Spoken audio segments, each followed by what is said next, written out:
Astăzi vom discuta despre o bătălie mai puțin cunoscută a primului război mondial, și anume bătălia pentru țara Făgărașului, care a avut loc între 1 și 5 octombrie 1916. 1 octombrie 1916. În urma înfrângerii din bătălia de la Sibiu, armata română se aștepta la un contraatac din partea trupelor germano-austro-ungare ale armatei a noua, sub conducerea generalului german Erich von Falkenhayn.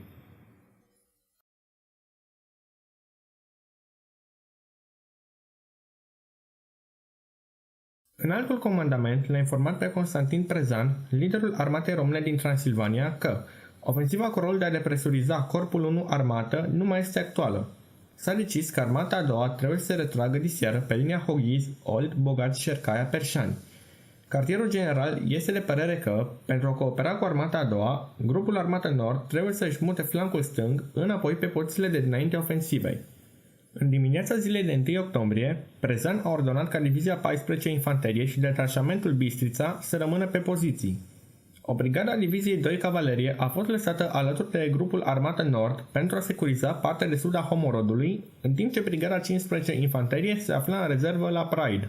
Surprinzător, cartierul general al armatei a doua nu a fost informat de ordinul dat ziua precedentă, care se referea și la retragerea acestei unități în spatele Oltului.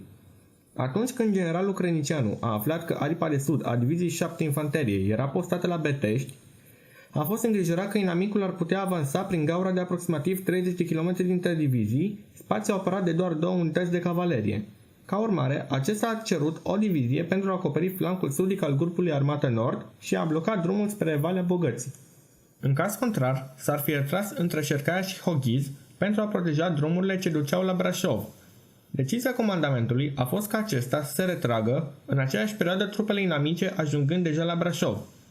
De fapt, sistemul de informații românesc era așa de rău încât doar pe 1 octombrie s-a aflat că în Transilvania a fost detașat un general german, zis și Falkenstein, deși acesta se afla aici deja de o lună. Între timp, armata nouă germană a ajuns pe linia Porumbacu-Cornețielu după un marș obositor pe drumurile afectate de ploile de toamnă. Atacul principal trebuia să continue pe data de 2, în timp ce unitățile mai slabe înaintau la nord de râul Olt. Corpul de cavalerie al generalului Șmetov, aflat în apropiere de Nocrici, a remarcat retragerea românilor și s-a alăturat ofensivei. Generalul Morgan a atacat pe direcția Bărcuț cu Divizia 89 și Divizia 71 de infanterie austriacă. În timpul avansului de pe 2 octombrie, singurul obstacol major a fost starea proastă a drumurilor, neavând loc lupte majore cu românii. În după-amiaza acelei zile, germanii au intrat fără rezistență în satele Uce de Jos și Viștea de Jos.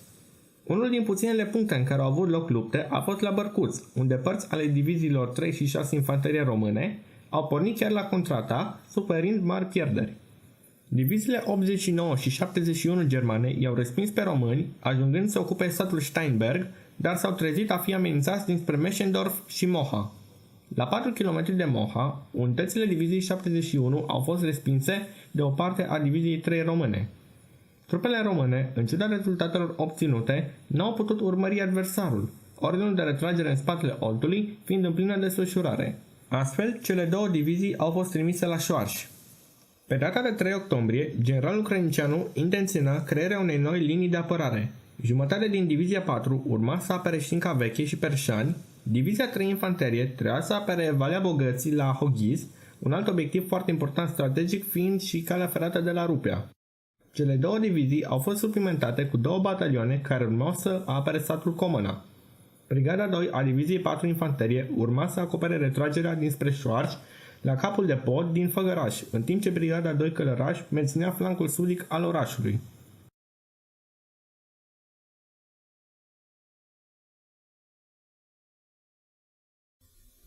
Retragerea trebuia să se încheie la finalul zilei, dar a fost întârziată de starea proastă a drumurilor. Divizia 3 a ajuns doar la Comăna, iar Divizia 6 a fost plasată la Veneția, Divizia 4 fiind singura care și-a îndeplinit obiectivul, ajungând pe Valea de la Șinca Perșani. Ariengarda unității ce apăra Făgărașul a fost respinsă fără luptă, orașul fiind ocupat rapid de unitățile fruntașe ale Diviziei 187 germane. Se spune că în timpul retragerii din Făgăraș a avut loc un incident. În urma abandonării orașului, trupele române au uitat să evacueze trenul sanitar din gara orașului, lucru de care și-au dat seama doar când au ajuns la Șercaia. A fost trimisă o locomotivă să ia garnitura, iar aceasta nu a întâmpinat rezistență în gară. Totuși, atunci s-a realizat că de fapt trebuiau evacuate 2 garnituri. Când s-au întors după a doua, trupele austro-ungare se aflau deja în gară, mecanicii români fiind întâmpinați cu focuri de armă, ceea ce a îngreunat evacuarea.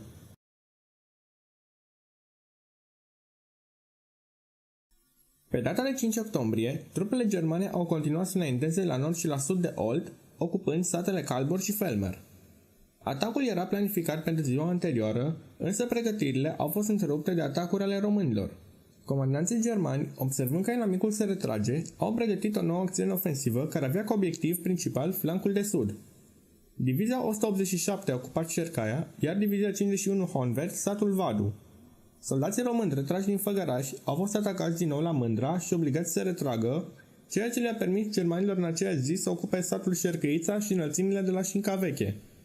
Luptele pe țara Făgărașului aveau să mai dureze câteva zile, timp în care germanii și-au consolidat forțele. Odată cu aflarea veștii că Brașovul a fost ocupat de trupele germane, pozițiile române din munții Perșani s-au destrămat, trupele începând să se retragă spre pasul Bran.